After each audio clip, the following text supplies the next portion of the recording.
그러면 다음으로 바로 제1세션으로 진행하도록 하겠습니다. 제1세션의 제목은 바이든 행정부의 글로벌 서플라이 체인 정책입니다. 아시는 바와 같이 바이든 행정부는 최근에 핵심적인 검토를 미국의 서플라이 체인에 대해서 진행한 바 있습니다. 그렇기 때문에 이에 대해서 할 이야기가 상당히 많이 있을 것이라 생각을 합니다. 본 세션을 위해서는 웬디 커틀러 아시아 소사이티 정책연구소 부소장님의 발표를 듣도록 하겠습니다. 과거 미 통상대표를 역임하신 바 있으시죠? 그 이후에는 토리 스탠거렌 한미경제연구소 선임연구위원님의 토론을 듣도록 하겠습니다. 짧은 질의응답도 진행을 하도록 하겠습니다. 유튜브를 통해서 보시는 분들을 위해서는 채팅창을 통해 질문을 올려주시기 바랍니다. 커틀러 부소장님 말씀 부탁드립니다. 네, 감사합니다. 이렇게 함께하게 되어 영광스럽게 생각합니다. KEI와 키앱에 계신 분들과 함께 오늘 전반적인 통상에 대한 이야기를 나누고 특히나 서플라이 체인 정책을 바이든 행정부 하에서 어떻게 가져갈 건지 말씀을 드리면서 이것이 미래의 한미 관계와 협력에 어떠한 영향을 미칠지까지 말씀드리도록 하겠습니다. 스티븐스 대사님께서 이미 말씀을 하신 바와 같이 바이든 행정부의 통상 정책을 보기 위해서는 제가 많은 미국 분들이 아닌 분들께 추천을 해드리는 보고서로서 카네기 인스티튜트에서 중산층을 위한 대외정책이라는 보고서를 발간한 바 있습니다. 이 보고서를 추천을 많이 해드리고 있습니다. 바이든 행정부에 참여하는 많은 분들께서 이 보고서에 참여를 해주셨고요. 잭 설리번도 이 보고서 작성에 참여를 한 바 있습니다. 저 또한 보고서의 태스크포스에 참여를 했습니다. 이 보고서의 핵심을 살펴보게 된다면 그 시각이 미국의 정책 입안자들이 지난 몇 년 동안 미국의 중산층의 이해관계, 우선순위, 우려사항들에게 관심을 두지 못한 채 대외정책을 만들어냈다라는 것입니다. 사실 이 대외정책에 대해서 검토를 하면서 통상만 집중한 것은 아니지만 통상이 아주 중요한 부분을 차지했습니다. 그 결과를 살펴보게 되면 바이든 행정부가 취임하면서 트럼프 행정부 이후에 이제는 일하는 사람들을 중심으로 한 대외 정책을 가져가겠다라는 입장을 취하고 있습니다. 사실 많은 분들께서 일하는 사람들의 중심을 둔 통상 정책이 무엇인가라는 이야기를 많이 하십니다.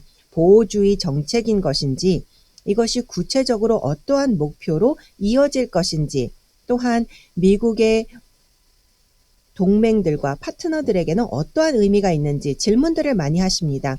이제 취임 100일 정도가 지났기 때문에 이제서야 어떠한 의미인지에 대해서 힌트를 얻을 수 있다라고 생각이 되지만 여전히 발전 중인 개념이라고 말씀을 드릴 수가 있겠습니다. 하지만 다음과 같은 요소들을 강조드릴 수 있을 것 같습니다. 첫 번째로 미국의 통상 정책은 분명히 국내의 해외 정책, 대외 정책의 우선순위들과 일맥상통하게 만들어질 것이기 때문에 기후변화나 환경 문제들이 또 코로나와 관련된 부분들이 굉장히 중요한 대외 정책의 일부여서 통상 정책과도 연결이 될 것이라고 생각합니다. 또한 IP 정책 같은 경우에도 IPR 보호를 위해서 백신 같은 경우에는 아프리카나 인도 그리고 여러 국가에서 WTO 내에서 웨이버를 해야 한다라는 입장들이 나오고 있어서 이 코로나 같은 경우에도 독특한 이슈들이 관련이 되어 있습니다. 네, 이 부분에 대해서 차후에 좀 더 구체적으로 말씀을 드리도록 하겠습니다. 바이든 행정부의 통상 같은 경우에는 이 통상을 통해서 어떻게 하면 일하는 사람들 그리고 그들의 지역사회를 생계를 개선할 수 있을지를 생각하게 될 것입니다. 시장을 열어서 기업의 이해관계에 집중하는 편은 아닐 것입니다. 통상 협상이 더 이상 우선순위를 갖지 못하게 될 것이고 오히려 이미 해놓은 무역 정책들과 무역 협상들을 어떻게 하면 실행할 것인지 집행할 것인지에 대해서 집중할 것이어서 새로운 무역 협정들에 대한 협상이 우선순위를 얻지는 못할 것이라고 생각합니다. 그리고 또한 이해 당사자의 폭이 늘어날 것이라고 생각합니다. 결국은 일하는 사람들의 목소리, 또 시민사회단체의 목소리가 훨씬 더 큰 역할을 하게 될 것이고 앞으로 계속 정책을 만들어 나가고 집행을 하는 데 있어서 더 큰 영향력을 미칠 것이다 라고 생각이 됩니다. 다음 슬라이드 보겠습니다. 실용적으로는 어떠한 의미가 될까요? 지난 100일 동안 우리가 생각을 해보면 Buy America랑 Supply Chain Resiliency 두 가지 정책이 나왔는데 차후에 조금 더 구체적으로 설명을 드리겠고요. 그 외에도 기후와 무역의 교차점을 우선순위화하고 있습니다. 피터슨 국제경책연구소의 박사님께서 조금 더 구체적으로 말씀을 해 주실 것이고요. 제가 코로나와 관련해서 트립스를 웨이버하는 것에 대해서는 이미 말씀을 드렸습니다. 그리고 중국의 불공정 무역 관행들을 대처하는 것이 중요한 우선순위가 될 것이고 EU와의 껄끄러운 점들을 해결하는 데도 우선순위가 있을 것이라고 생각합니다. EU와 관련을 해서 이런 껄끄러움들을 해결하기 위해서 여러 노력이 지금 현재 이루어지고 있습니다. 스틸과 알루미늄과 관련되어서도 이슈들이 있고 또한 G7 정상회담 이전에 여러 과세와 관련된 이슈들도 존재하는데 이를 해결하기 위한 노력이 이루어질 것이며 미국이 WTO 내에서 갖고 있는 입지를 다시 한번 강화해서 지난 4년과는 반대되는 모습을 보게 될 것입니다. 많은 사람들은 트럼프 행정부가 지난 4년 동안 세계 무역에 대해서 또 제네바에서 이루어지는 WTO 활동에 대해서 건설적이지 못했다라는 비판을 많이 받았었죠. 그래서 이것을 다시 거꾸로 만들어서 건설적인 역할을 하는데 주력을 할 것입니다. 무역 전쟁과 코로나로 인해서 글로벌 서플라이 체인의 여러 취약점들이 강조되고 있습니다. 예를 들어서 미국이 아주 오랫동안 또 전략적인 제품에 대해서 의존도가 높았다라는 점이 두드러지게 나타났고요. 또한 리스크 관리와 다각화와 관련을 해서 이제는 비용과 효율성의 균형을 생각을 해야 한다라는 이야기가 많이 나오고 있습니다. 그래서 비용과 효율성의 균형을 찾되 리스크를 관리하고 다각화를 함으로써 취약성을 낮추자라는 이야기가 나오고 있습니다. 어떻게 하면 취약성을 낮출 수 있을까요? 많은 무역 대상국에서는 미국으로 생산이 리쇼링 되지는 않을까 우려를 하시는 것으로 잘 알고 있습니다. 물론 이와 관련된 인센티브들은 제공이 될 것이라 생각을 합니다. 그렇지만 동시에 제가 보기에는 적절한 스탁파일을 주요 원자재에 대해서 제품에 대해서 확립하는 활동도 이루어질 것이고 또한 안전하고 신뢰 가능한 서플라이 체인을 동맹국들과 파트너들과 제품별로 혹은 분야별로 확보하는 활동이 이루어질 것이라고 생각하며 이 측면에서 한국이 아주 중요하고 핵심적인 역할을 미국과 같이 해줄 수 있을 것이라 생각을 합니다. 추가적으로 생각을 해보면 초점이 이미 알고 있는 취약성들을 해결하기 위한 것일 뿐만 아니라 기후변화라든지 또 미래에 있을 수 있는 팬데믹이나 다른 재앙과 위기, 기후와 관련된 것에 대해서 미래의 취약성도 평가하고 대비하게 될 것입니다. 지금은 활력 있는 서플라이 체인에 대한 행정명령이 2021년 2월 24일에 발행이 되었습니다. 얼마 되지 않았죠. 그 핵심 내용들을 보면 두 가지 검토를 실행하게 되었는데 즉각적인 검토 하나와 장기적인 검토가 나왔습니다. 즉각적인 검토를 통해서 4가지 제품 분야에 대한 100일간의 검토가 명령이 되었습니다. 여기에 보시면 반도체, 전기차를 위한 전지,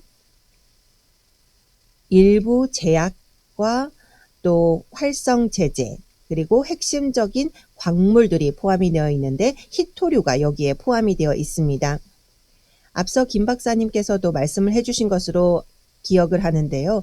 특히나 전지와 반도체 분야 같은 경우에는 현재 한국과 중첩되는 이해관계가 존재하고 있습니다.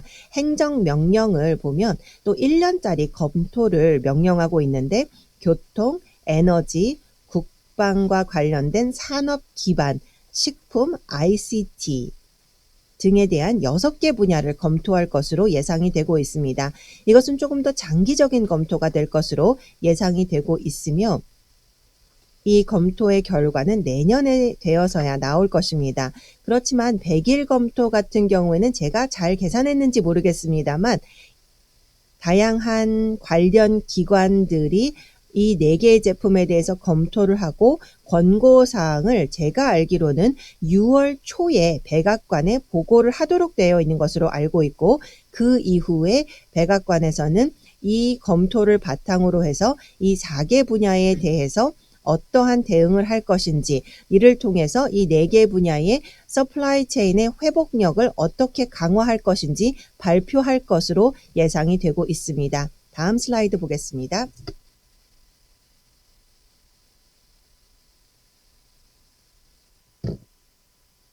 그리고 특히 미국으로의 리쇼링 같은 경우 정부 조달 규칙을 생각을 해야 되지 않을까 싶습니다. 특히나 바이 아메리카 정책과도 관련성이 높다라고 볼 수가 있습니다. 미국의 각종 재정 부양책에 의한 지출, 그리고 인프라에 관련된 다양한 지출들이 예상이 되고 있는데 앞으로 수개월, 수년 동안에 정부가 많은 지출을 할 예정입니다. 그리고 해당 자금의 경우 특히 미국에 소재하고 있는 또 미국의 근로자들을 고용하고 있는 그런 기업에 들어가야 된다라는 그런 의견이 많습니다. 그래서 미국에서의 생산 제조 쪽에 투자를 함으로써 다시금 서플라이 체인이 다시 미국으로 이전해서 리쇼링을 하는 하나의 기폭제가 될 것이다라고 이야기를 하고 있습니다. 그리고 1월 25일에 또 다른 행정명령이 또 발표가 된 바 있는데 이 1월 행정명령의 내용을 살펴보면 바로 미국 제품에 있어서의 국내 부품의 요건을 늘려나가는 그런 내용을 포함을 하고 있고 또한 국내 재화에 관련된 이 가격 경쟁력을 수입품 대비해서 높일 수 있는 하나의 행정명령으로 알려져 있습니다. 그리고 더불어서 바이 아메리카 액트에서는 여러 가지 그런 유예책들이 있었습니다. 기관들 같은 경우에는 이 부분들이 다소 완화되었던 것이 사실입니다만 보다 잘 활용하기 위해서 보다 철저하게 지켜나간다라는 그런 내용을 포함하고 있습니다. 제가 웨이버에 대해서 말씀을 드리고 있는데 웨이버를 통해서 바이 아메리카 관련된 그런 정책들을 펼칠 수가 있다라고 볼 수가 있습니다. WTO 정부 조달 규정이 있는데 우리의 FTA의 또 협상국들 또 체결 국가인 또 한국과 같은 그런 국가들도 이것이 매우 중요하지 않을까라는 생각이 듭니다. 제가 생각하기에는 이 미국 기업들이 다시금 소재지를 미국으로 옮겨 나가는데 여기에만 집중을 하는 정책은 아니라고 생각합니다. 다양한 세제 인센티브라든지 보조금 등 여러 가지 방면에서도 추가적인 검토가 있을 것으로 예상을 합니다. 그렇다면 이것이 한미 관계에 있어서 시사하는 바가 무엇인지에 대해서 말씀을 드리도록 하겠습니다. 제가 생각하기에는 협력의 기회가 더 커지지 않을까라고 생각을 합니다. 특히나 공급망 서플라이 체인 관련돼서는 한미 간의 협력을 할 수 있는 여지가 크다고 생각합니다.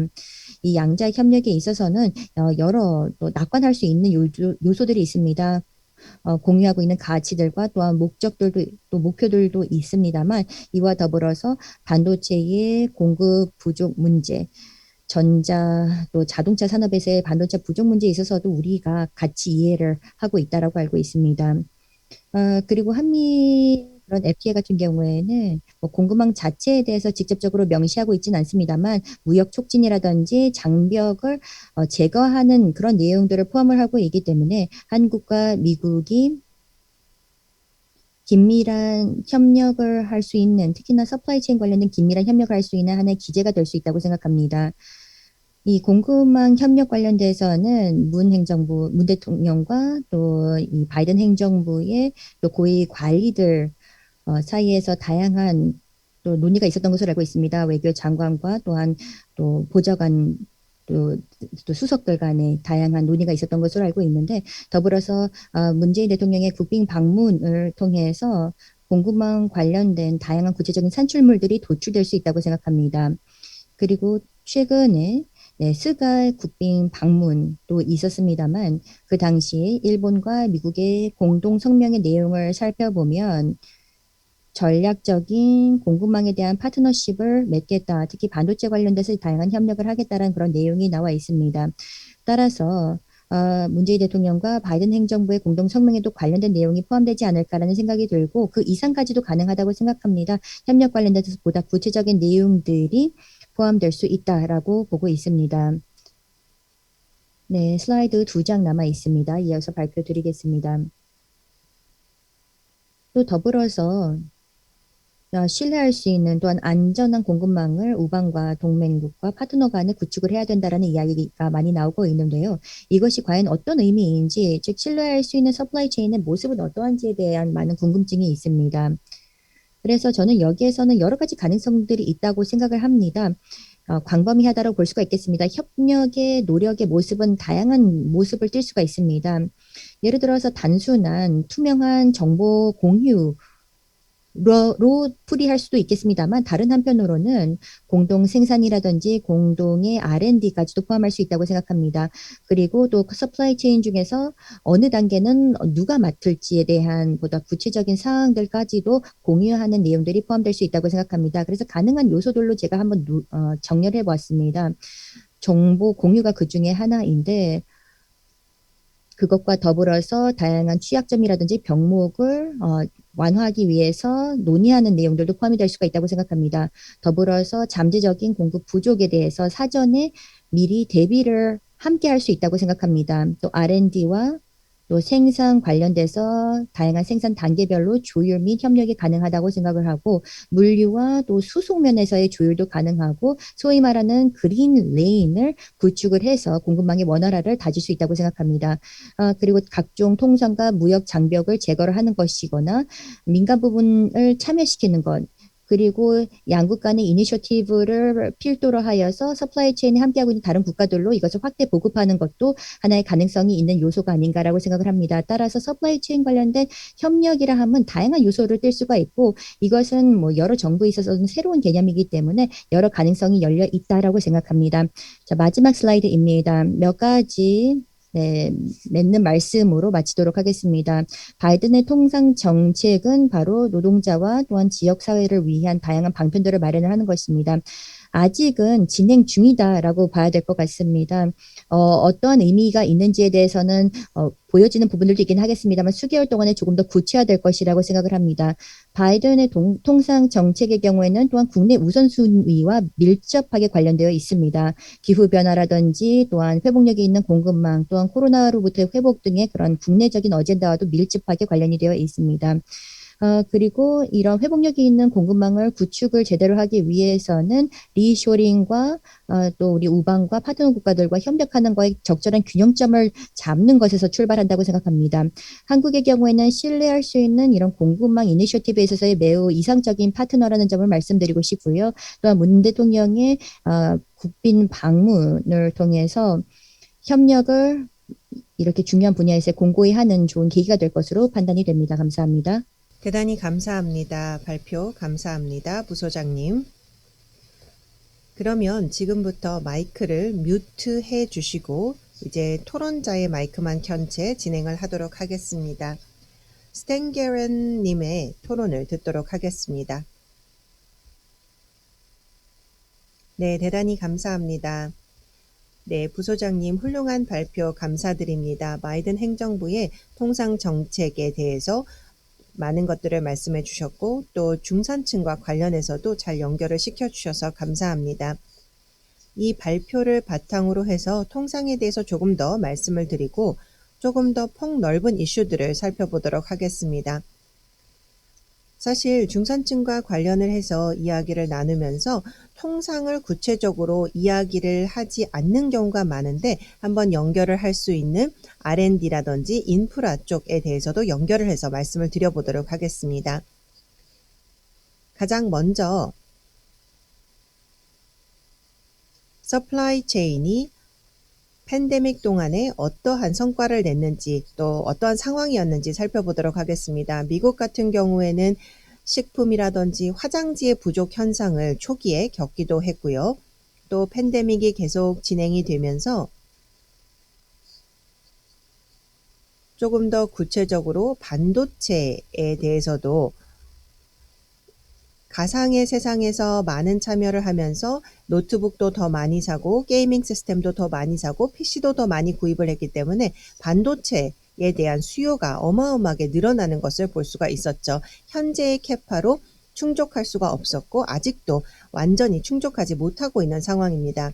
전반적으로 봤을 때 일부 수요가 올라가기는 했지만 서플라이 체인이 제대로 버텨줬고 또 통상도 거의 정상적인 수준으로 회복이 된 것을 볼 수가 있습니다. 코로나 이전과 비슷한 상황이 되었고요.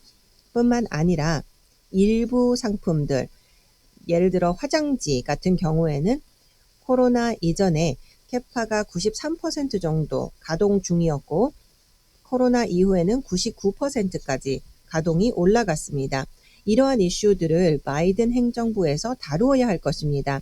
어떠한 경우에서는 수요의 상승에 대해서 처리를 해야 할 것입니다. 그리고 또 과잉 공급도 생각을 해봐야 합니다. 지금 현재 공급이 핵심적인 제품의 7% 정도만 올릴 여지가 있게 된다면 다음에 수요가 급격하게 올라갔을 때에 대한 대비가 필요하겠죠. 그렇기 때문에 이러한 과잉 공급에 대해서 인센티브를 제공을 해서 어떻게 하면 과잉 공급 상태를 유지할 수 있을까를 생각을 해야 하는데 계속해서는 사실 공급하는 입장에서는 이러한 과잉 공급에 대해서 늘 줄이려는 노력을 했었습니다. 반도체 같은 경우에는 스탁파일링이 필요한지 여부에 대해서 여러 기업과 또 반도체를 구매하는 쪽에서 논란이 있죠. 그래서 이 스탁파일링에 대한 즉 과잉 공급을 유지하는 것에 대해서 누가 가격을 부담을 해야 하는지에 대한 논란이 있습니다. 반도체 회사의 입장에서는 반도체를 사용하는 측에서 이 비용을 부담해야 한다라는 생각을 갖고 있죠. 그런데 애플 같은 경우에도 아이폰에 대한 수요 공급 여지를 줄여나가고 있는 것을 볼 수가 있습니다. 미래에는 수요가 줄 것이라고 생각을 하기 때문에 이 스탁파일링에 대해서 정확한 계산이 필요하고 정책이 필요할 것이고 또 스탁파일링을 할 것이라면 어떤 물건에 대해서 스탁파일링을 할지도 생각을 해야 합니다. PTE에 대해서도 여러 가지 논란이 있죠. 개인 보호 장치들에 대해서 과연 마스크이던 산소이던 이런 것들을 우리가 스탁파일링을 해야 할까? 라는 논란이 있는데 지금 행정부를 생각을 해보면 팬데믹 이전에 여러 검토를 했더라면 루핏 나노 파티클에 대해서 우리가 꼭 스탁파일링이 필요할 것이다 라고 생각을 하지 않았겠지만 지금 현재로서는 모더나나 파이자가 백신을 만들 때 이 물질이 꼭 필요한 상황입니다. 그렇기 때문에 팬데믹 이전에 검토를 했더라면 그 결과가 달라질 것입니다. 따라서 이러한 상황을 감안을 했을 때 스탁파일링을 어떠한 제품을 할 것이고 그리고 기본적으로 필요한 것들이 어떤 것이고 최첨단 제품 중에는 어떤 것인지를 검토할 때 민간 부문에서 아주 중요한 역할을 할 것이라고 생각합니다. 파이저 백신 같은 경우에는 바이오엔텍이 생산을 했습니다. 이것은 터키 독일 합작사입니다. 지금 현재로서는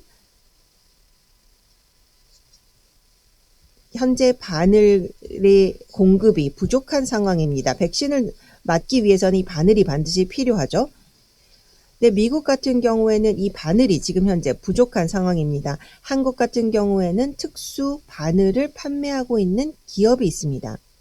네, 그렇기 때문에 리스크에 대한 균형이 필요합니다. 국내에서 텍사스에서의 태풍 때도 그랬고 여러 이슈들을 보면 지금 예를 들어서 어떤 회사에서 반도체의 5%를 생산을 하는데 이 회사에 리스크가 생겼을 때 어떠한 문제가 생길지도 생각을 해야 하고 따라서 리스크 관리와 함께 다각화를 생각을 해야 합니다. 더 많은 회사들을 설득해서 미국으로 가져오게 될 것이면 인프라가 중요합니다. 인프라는 또한 중산층 일자리 창출에 위해서도 중요하죠. 2017년에 시빌 엔지니어에 대한 보고서를 보면 인프라에 대해서 D-를 줬습니다.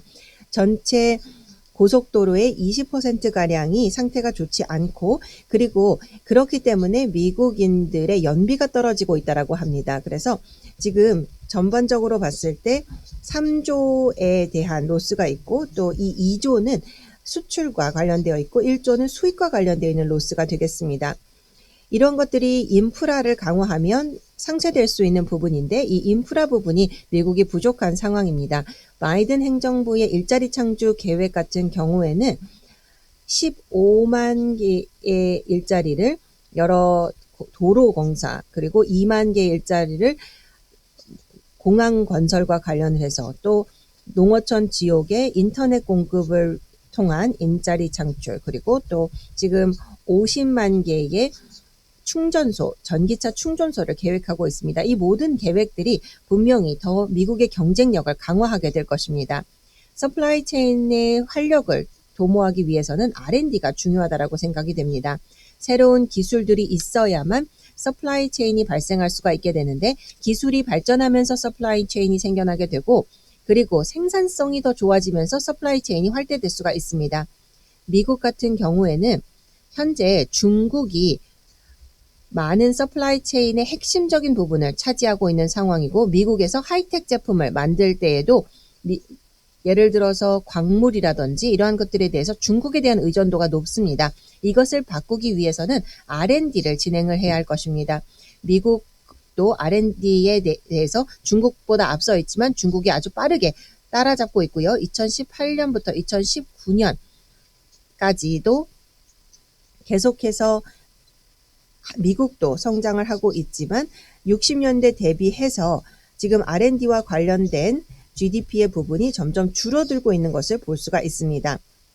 이렇게 R&D, GDP 대비 R&D가 줄어들고 있는 것을 보면 1,800억 달러를 R&D에 투자를 할 것을 요청을 하고 있고, 여러 통신 분야, 또 파일럿 분야, 또 기후 변화 분야에 대한 투자를 장려하고 있고, 또 미국의 여러 연구시설에 대한 투자도 요청을 하고 있습니다. 이 모든 것들이 굉장히 중요하지만 또 정치적인 저항도 있을 수가 있겠고요. 지금 현재는 공화당에서 조금 더 관심이 있는 것 같습니다. 그래서 인프라와 관련돼서 양당적 합의에 이룰 수 있지 않을까 기대가 생기기도 합니다. 폿맨 의원이 주말에 추가적인 투자를 미국의 역량에 투자를 하고 커뮤니티 컬리지에 투자를 해야 한다라는 발언을 했습니다. 그렇기 때문에 공화당에서 하고 있는 이러한 주장들과 양당적인 합의가 이루어질 수 있기를 기대하고 있습니다. 이를 통해서 통상도 강화하고 중산층도 강화할 수 있기를 기대합니다.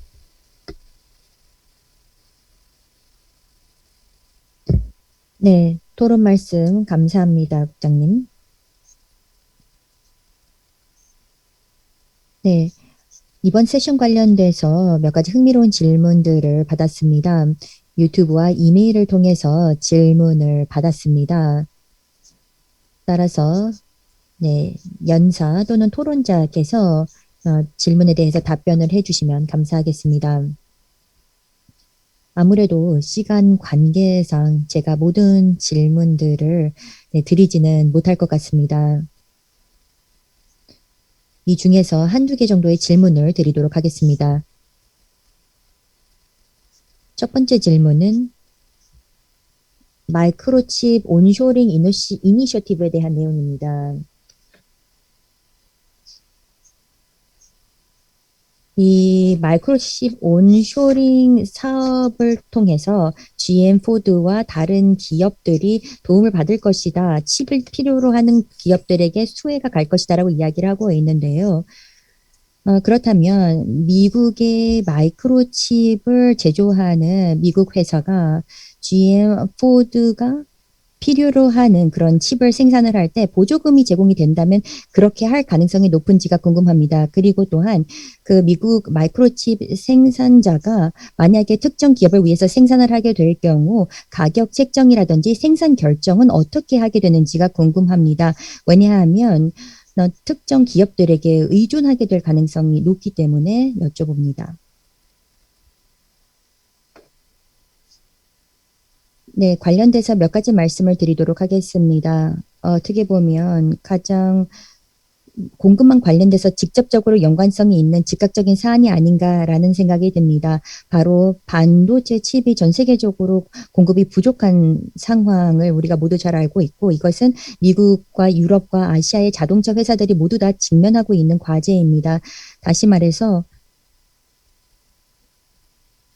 본인들이 필요한 칩, 생산을 위해서 필요한 칩을 확보를 하고 있지 못하기 때문에 일부 생산 라인 같은 경우에는 중단되거나 내지는 휴지 상태인 경우들이 많습니다. 이 사안은 정말로 심각한 문제입니다. 하지만 또 쉽게 해결할 수 있는 문제도 아니라는 점이 있습니다. 그래서 정부가 어떤 즉각적인 해결책을 조율하고 마련하는 것, 이것도 역시 쉽지는 않습니다. 왜냐하면 이것은 광범위한 공급망 문제이기도 하고 또 반도체에 대한 수요가 극적으로 증대가 되었기 때문에 그렇습니다.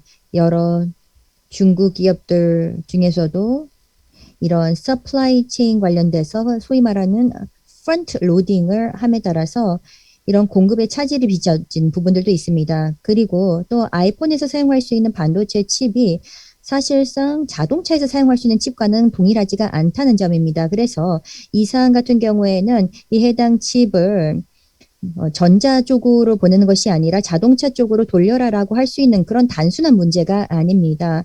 여기에서는 엄청난 생산 결정을 해야 되는 부분들이 있습니다.